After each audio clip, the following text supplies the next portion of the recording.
Hello there, lovely folks of YouTube. Ren here. It's time for a book review. I haven't done one of these in a long time, mainly because when it's nice out, I usually do stuff in the garden. It has not been nice out, however. It's been blastingly hot. This is kind of like a freak one-off day where we had some rain this morning. Things cooled down a little bit. With the shade on my deck, it's actually bearable. The rest of my yard I can't go out in, it's too hot. I will sweat and die. But I can sit right here. So I'm gonna do that. I'm gonna sit right here and enjoy this little oasis of nice right here. And we're gonna talk about a book. So I wanna talk about this book specifically. Many of you know this book, many of you have this book. This has been out there forever. This is Scott Cunningham's Encyclopedia of Magical Herbs. This was published in 1984. It has been out there basically forever as far as witchcraft stuff goes. Because yeah, obviously not forever, I'm being tongue-in-cheek, but it's been out there for a long time. It might quite possibly be the most popular witchy herb book of all time. Wouldn't surprise me. I'm pulling that out of my ass, but it would not surprise me if someone could back me up on that. This was written by Scott Cunningham. Scott Cunningham did pass, sadly, in 1993. He was a very prolific writer. He's probably best known for his Wicca Guide for the Solitary Practitioner, which revolutionized the way that we treat Wicca and sort of brought its expansion out into the public in a way that no other book has. Whether that's good or bad is could be seen both ways, but yeah, for better or worse, it's out there. And yeah, he's a very prolific writer. Even though he passed in 1993, so many of his books are still out there and still popular, and this is definitely one of the top ones. So this book is probably the first herb book that a lot of people get. And to be quite honest, I'm not here to dissuade you from that. If this was your first book, then you're probably like, yeah, it was my first book and it was great. If you have not gotten this book, if you have gotten other books, I'm actually going to recommend this book. And let's talk about why. So there are some pros and cons about this book. I think I'm going to touch on the cons first. Let's just get that out of the way. So, one of the cons about this book, it is extensive. And because there are so many herbs that are mentioned in this book, a lot of the finer detail gets lost. So a lot of it is just, you know, touching on correspondences. There's not any real meat behind them as to why those correspondences occur. Maybe there might be a sentence or two in description, but it's not a lot of substance. It's a lot of information, but not a lot of substance. And that's something that always gets me, honestly. Like, I see that a lot on the internet where people will just like list an herb and then a bunch of correspondences and nothing else. And I'm like, but there's more to that story. This doesn't give you a lot more to that story on a lot of the herbs, which is unfortunate. But when you're covering that much material, it happens. So another con is that Cunningham gives like no references for his work. None whatsoever. There's absolutely no information as to where he got his information, which is unfortunate because some of us, like myself, we really like to dig deep and we like to go to those sources and see what more there might be that the original author might have, you know, glossed over or missed. Cunningham doesn't give us the resources to do that. He does have a very extensive bibliography, but he doesn't actually specify where that information came from. So in that extensive list of books that he gave, you can't narrow it down to know, oh, well, if I want to know about apples, like he got it from these 5 books. We don't have that information. On top of that, a lot of the books that he lists in his bibliography are like way out of print and are going to be a pain in the butt to try and find. So there's that. And then finally, like, this is a personal like pet peeve of mine, but Cunningham does list gender for the plants, which I understand is like a magical correspondence that some people work with, and if you find it meaningful, I mean, I guess that's fine. You do you. I think it's stupid.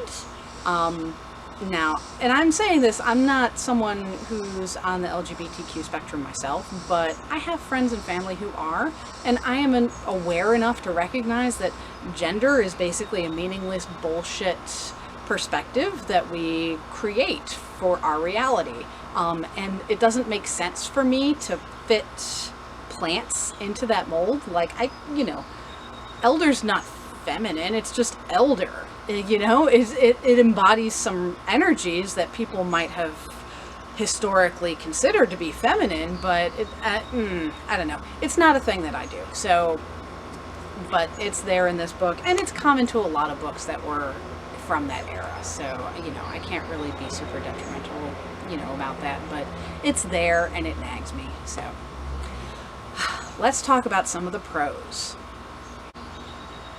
So one of the pros is basically the flip side to the con that I mentioned. There are over 400 entries in this book. So chances are that if you're looking for information on an herb, odds are very, very good that it's in here. It may not be detailed information, but there'll be at least something to go off of, something to start you. It'll be in here, most likely. There have been a few that I've stumbled upon where I'm like, oh really, this isn't in here? But for the most part, yeah, there's a lot of stuff in here. 400 entries, 400 different herbs. That's a lot of information. Another pro, of course, is just Cunningham's writing style in general. It's very approachable, very friendly. I mean, that's one of the reasons why he's such a popular author and why his books have been so popular for so long, is because of how earnest and approachable his writing style is. So, got to give props to that. And then finally, this is honestly the big one. So the main reason that I use this book is simply because of this part right here, the tables and appendices. He has tables in here that they don't have in any other herb book that I've seen, or at least not to the extent that he has, and they are phenomenal. You can look up planetary rulers. So say, oh, I want some plants that fall under the jurisdiction of Mars. Bam, there you go. You have a whole list of like 30 different plants that fall under Mars. Elemental rulers. Oh, I need some plants that work with the element of air. Boom, you got it. And then, of course, my personal favorite, magical intentions. So this is the primary component that I use whenever I'm formulating a new spell.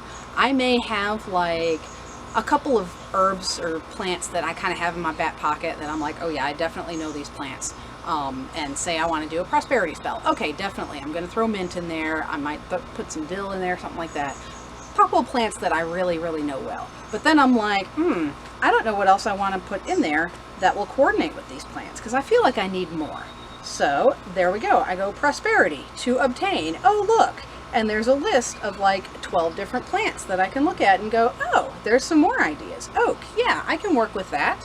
You know, this is a lifesaver if you're making your own spells.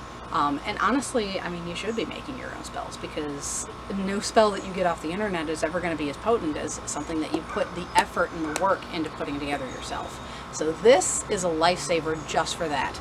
I may just look up a bunch of herbs, kind of get like a skeleton, and then go to other books to get more detailed information on those herbs. But I'm still starting with this book. This book, I use it so often, I don't even keep it on my bookshelf anymore. I just keep it next to my computer where I have it handy at all times. That's how often I use this book.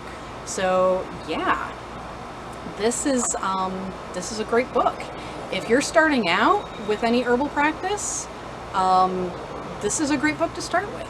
You got to keep in mind, of course, that this is just an entry point to making your own relationship with the herbs in question. This is going to point you in the right direction, but you still have to walk that path yourself. Some of the info that's in here may be Cunningham's UPG, Unverified Personal Gnosis. Unfortunately, we can't know that because he doesn't give references, but that just means you got to take it with a grain of salt, do your own research, and figure out what's true for you. You know, like, one of the examples that really drives me bonkers is that, you know, he makes a lot of mention of basil being used for love in this book, which I don't agree with personally. I know I've talked about it before. I don't like that reference. I can understand why it would come about, but it doesn't feel like it's true to me. I see it so many times on the internet, just repeated, and of course this is the source for it, but yeah, I don't know. Just basically what I'm saying is, this is a good starting point for information. You will need to dig deeper, but this will at least show you where to dig. So it's super useful for that, if nothing else. Honestly, like, just those indexes at the back are worth the amount that you would pay for it. And because it's been out in print for so long, I guarantee you can find a used copy somewhere. You just gotta look. So, yeah. there it is, Cunningham's Encyclopedia of Magical Herbs. So I would like to hear from some of y'all, if you have feedback on this book, how you feel about it. Obviously, feel free, add your comments. I love discourse, good or bad, I don't care, throw it at me. Let's talk, come on, let's do it. So anyway, that's all I have for you on this one. Hope this video finds you well, and I will see you again soon.